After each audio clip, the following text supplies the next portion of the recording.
On the morning of July 14, 1789, a crowd of nearly 1,000 Parisians marched toward a medieval fortress on the eastern edge of the city, the Bastille. It held gunpowder they desperately needed, and it stood as the most visible symbol of royal power in France. By nightfall, it had fallen. But to understand why that morning happened, you have to go back at least a century. France in the 18th century was the wealthiest nation in Europe. It was also one of the most unequal societies in human history. French society was divided into 3 estates. The first estate was the clergy, roughly 0.5% of the population.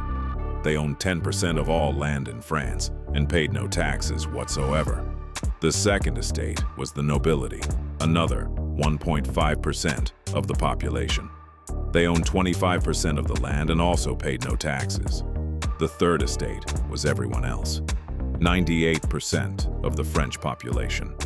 They owned the remaining land, ran the businesses, farmed the fields, built the buildings, and paid virtually all the taxes in France.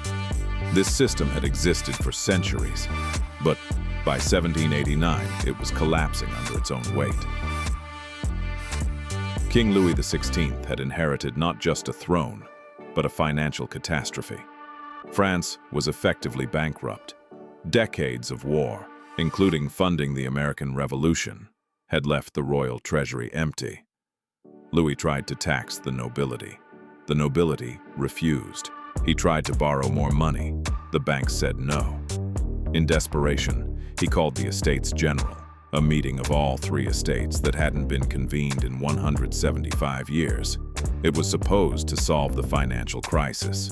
Instead, it ignited a revolution.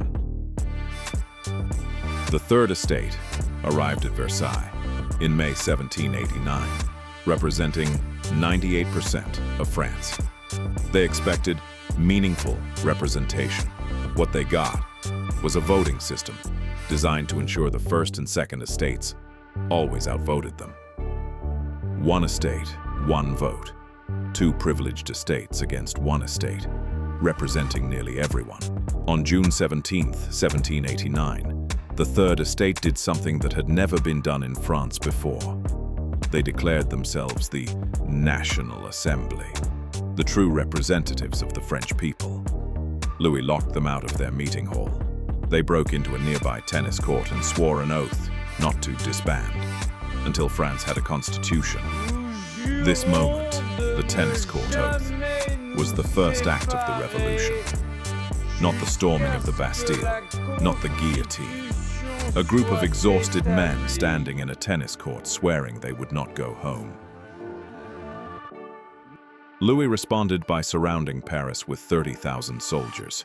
On July 13th, rumors swept the city that the king was preparing a military crackdown, that the National Assembly would be dissolved by force.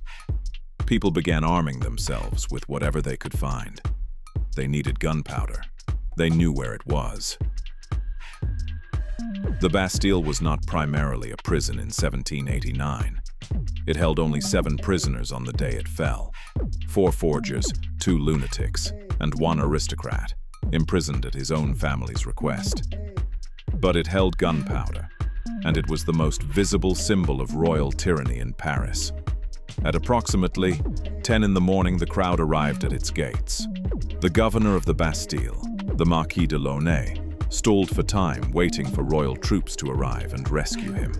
They never came.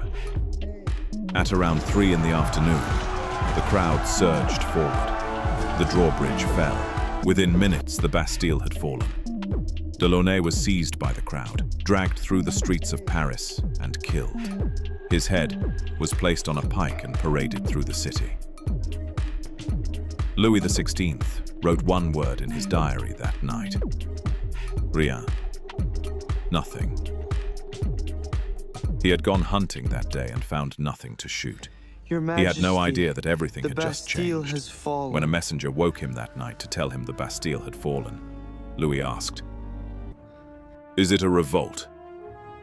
The messenger replied, "No, sire, it is a revolution." The Bastille fell on July 14th, 1789. France still celebrates that date every year. But the fall of the Bastille was not the end of anything. It was the beginning. Because what came next was something nobody in that tennis court had planned for. Something nobody had wanted. A man named Maximilien Robespierre was about to take everything the revolution had built and bathe it in blood. Next, the terror. Scars of time.